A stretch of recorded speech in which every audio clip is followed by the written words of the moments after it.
I think people get distracted, but it's chicken, but the chicken doesn't exist as an individual. You need every other component to make it complete and to make it good.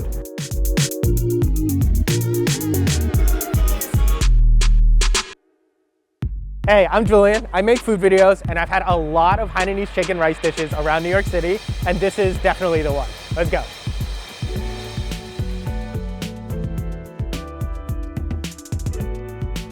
My name's Chris Lowe, and we are at Hainan Chicken House, which is a restaurant in Sunset Park. At least on the East Coast in New York, I think Hainanese chicken is, within Asian communities it's well known, but not so well known outside of that. As long as people have some context as to what the dish is supposed to be, how it's supposed to be eaten, they can enjoy it. But if you're going in cold and like going in blind, I think it can be a challenge because it's a really simple dish. What you're supposed to take away from the dish may not be immediately clear for anyone eating it. So it's really about the aromatics, it's really about the texture of the chicken, and then the accompanying sauces, and like all the different permutations of the components of the dish overall.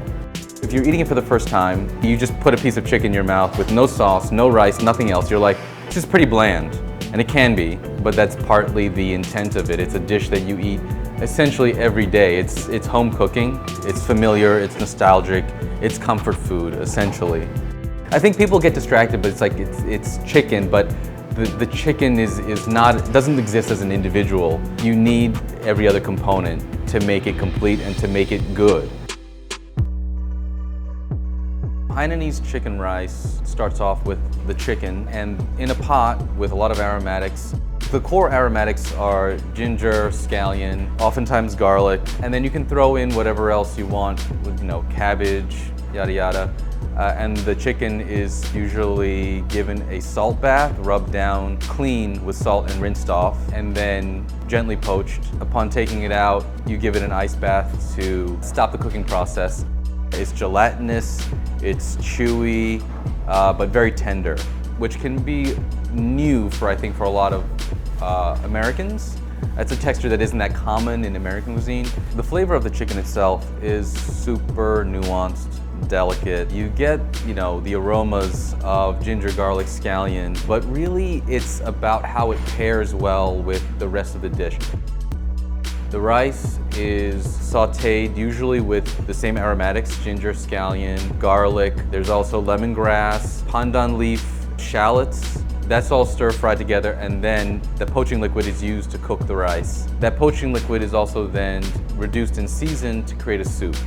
The critical components are the chicken, the rice, the soup, and then very commonly 3 sauces, which is a dark soy with sesame, a ginger, lime, garlic chili sauce, and a ginger scallion sauce. It's sort of like build as you like. So you can drizzle the dark soy over the rice, which is usually what people do traditionally, and a little on the chicken. Take the chicken, you can dip it, one bite you can dip in the chili sauce, one bite you can dip in the ginger scallion sauce. You have a little rice, you have a little soup, you take a slice of cucumber as like a palate cleanser, and then you go back to square one and you just keep on, each bite is new, is fresh. Did you have this dish before you got it the first time here? In general, yes. Yeah. I've had Hainanese chicken a good amount. It's one of those things where, when you take a bite of something and it's like, oh, this is really good, but then you take a bite of something else and you're like, this is it. Like this kind of changes the game, or like, it's almost like this is the new standard of what I compare it to. So before, I don't think I really had a standard of this dish. It's like, oh, I really like it from this spot. I really like it from this other restaurant that I've had it from. But then it's like, once I took a bite, once I've had this, that's where I was like, oh, this is what I'm comparing everything that I'm having from here on out to. There's a lot of places that I've been to where it's cheap. The focus is quantity over quality, which again, I love those spots. Meat over rice spots, super popular. I go there often, but I'm always worried that, a place that has a 2-hour line, 3-hour line, just because it's cheap, people are like, oh, this is the standard. This is what's really good. Whereas, places like this, you can tell ingredients are different. The process that you put into it is different. And that's not saying anything bad to the places that value quantity, because they know, that's kind of the lane they're in. So that's always something that I've kind of watched out for and am on the lookout for? Is that something that you've kind of seen between like when people come, how people respond to your meat compared to some of these other spots? I think it depends on where they're coming from too. I think there's a lot of people that from the Chinese community that come and they're like, oh my God, why do you guys charge? Why you guys are expensive compared to everyone else? Yeah. I'm like, well, our chicken is free range and like, Yeah. I don't know, like the amount of labor and stuff that we put into our version of this dish, I think is substantial, and that's why like, it's not like we're making money like hand over fist on the chicken itself. It's like, this margins are slim. If the quality comes across to you, that's great. I'm sorry about the chopping, but we're still open, so. It's part of the business. I get it. Oh, you can really see the gelatinous between the meat, between the skin. Yeah, that I think is something that's pretty important. I mean, you can taste it instantly. It's just the tenderness. It's also super silky. I think that's the word that I like using the most when describing this. It's silky. I know earlier you were saying that it's a very delicate, almost bland flavor. I don't know if I agree with that because I also feel like I've grown up eating a lot of hints of ginger, hints of garlic, and I think immediately when you take that bite, you get that kind of hits you in the face. Whereas I can understand if that's not the flavor palette that other people have grown up with. Maybe it is kind of a little more suppressed, not punch you in the face type of flavor. Because I think when people hear, oh, there's this great chicken place you have to go eat, they're expecting something like that's salty, intense in flavor, and this is not what the dish is about. This is not what the chicken is about. So yeah, it's I think in terms of the skin of the chicken, it's slippery. Slippery, but it also breaks down. Now I do have a question for you. Do you dip the chicken, or do you kind of grab sauce and place it on? I go all over the place. All over the place? Okay. For a reason. I do want to know. Yes. You are using chopsticks. I am. Which, across Southeast Asia, Malaysia, is not that common for eating food like this. Most of the time, it's going to be a fork and a spoon. I actually appreciate you saying that because I would much prefer, I would say, for this dish using fork and spoon. But I don't know. I just felt a little weird eating Asian food and not using chopsticks. But it's I'm not gonna. I think in places like Thailand, Malaysia, it's more common to use a fork and a spoon. Oh, okay. For that I did not know. Yeah. By the way, this is fucking good. Like I haven't been able to get out to the restaurant like in a minute. I've been busy, so this is the first time I'm having it like from here in a second. I'm like, yo, this is like. It's ridiculous.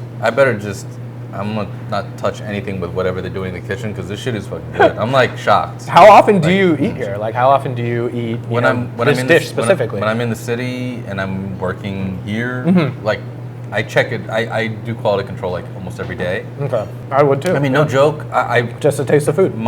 For Thanksgiving, my mom was like, "Could you make Hainanese chicken?" I said no. I'm like, we've been eating this shit way too much. No, I'm not doing it this year. But she wasn't joking. So funny. Obviously Hainanese chicken came from the immigrants from Hainan, brought it to Singapore, Malaysia, Thailand, all of these other places. What would you say if you had to sum up? Like, what's the difference, or is there a major difference between the different types throughout the countries? I think it's really minute. I mean, there's some folks that work and own at this coffee shop down the street from Hainan. And they said, oh, this is like what my grandmother cooked for us growing up. And I think there is, you find it across Vietnam, Thailand, Cambodia, there is a version of this. I think the biggest distinguishing factor between them all is usually the sauces. In Thailand, they have this it's like imagine if you took each of these sauces and mixed them all together. That's what they have in Thailand. It's like soy, it's a little sweet, there's a lot of garlic in it. Yeah. It's great.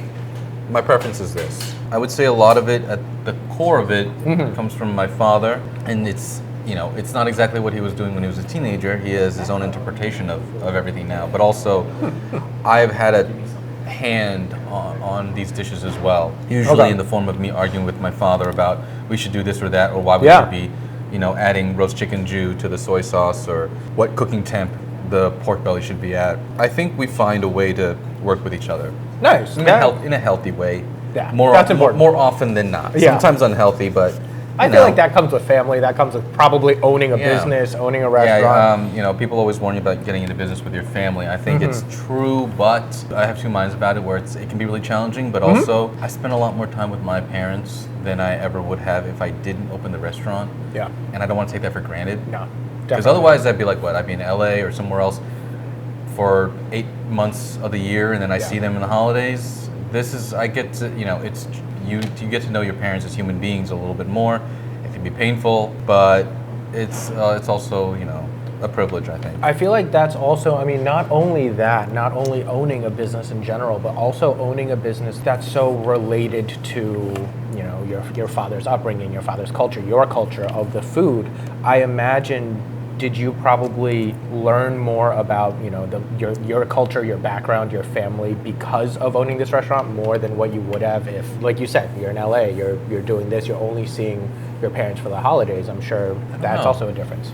I know my parents better, but I don't know if I've gotten deeper into the food or the culture necessarily because my entire life revolves so deeply around food, even in the film work that I do. So it's like I could never pull myself away from it. After people have come in and tried your food, who would you say has, critiqued the food the most? Who has the strongest, loudest voice when it comes to the food that you're making? Definitely the Asian community. Like, I can see that. Whether they're Singaporean, Malaysian, or Chinese, or whatever. Sometimes you have people from the Chinese community, depending on where they're from, that are really unfamiliar with this dish already, which to me is unfamiliar with Malaysian cuisine. Yeah. That is new for me because there have been different waves of immigrants coming into New York, and so the immigrants the wave of immigrants that, like my parents and people that I've grown up with, is very different than more recent immigrants within the last 15 years or so. Yeah. And their familiarity with Malaysian cuisine or anything else is very, very low. That was something that I didn't know about, that was new to me. And so sometimes they don't understand the chicken and they're not happy with it because they expect it to be something else closer to what they are familiar with. I don't want to speak too broadly, but I feel like Chinese people can be very critical of Chinese food, much more critical than people from outside of that community. And again, this is a very large generalization that I'm making. Of course. But I can kind of see that though, where I think it comes from a place of passion too. It's like, the food, this is food that's representing you. So you're almost, it's not your restaurant, but it is your culture. Yeah. So I can see why people want to be more critical of it because it is something that either they know well, or two, it is kind of representing them. So they don't want a inferior product out here pretending to be, representing them when it's not that great. This clearly is not that. This is representing, I think, very, very well. But I have seen that in a lot of comments and stuff that I've gotten from It's also from videos. Interesting because people that are critical, from everything, where the quality of the food to the price point and stuff. Right now, we are charging about $13.50 for this chicken rice. Amazing, by the way. Yeah. Is about as cheap as we could possibly get it at this point. But then they will never think twice about if they go to an Italian restaurant and they spend $21 on spaghetti marinara or any other dish. Yeah.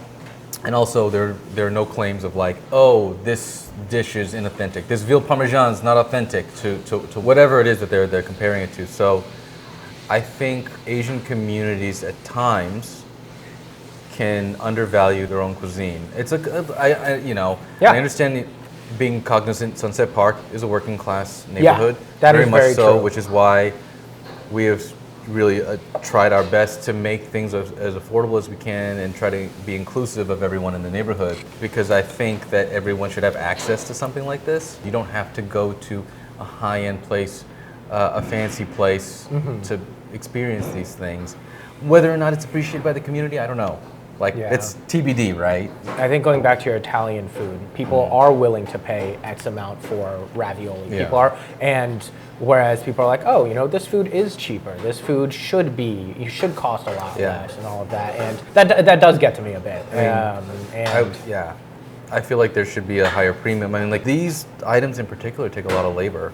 and Yeah. a lot of time and a lot of care. Of course, yeah. And I don't think it's necessarily reflected in the price, because if it was, it would be more expensive. The techniques, the Yeah. spices used, the ingredients used, the quality of the ingredients used. Like it's, I guess, again, I'm not blaming people because a lot of the times they just don't know. If it doesn't And read for them, it doesn't read for them. But you have Right, to be, of course. you have to be primed or attuned to You be able do. to pick up those. If You you don't do. see the quality, you don't see the quality. I know. All I can do is like, I know what we put into it, so I understand like where the why it has to be priced the way it is. Cheers. Thank you for the amazing food. Yeah, thanks for coming down. Meal was delicious. This is by far the best Hainanese chicken rice I've ever had. It's not just the chicken, it's not just the cha cha, it's not even just the rice. It's everything combined with the sauces. By far the best dish ever.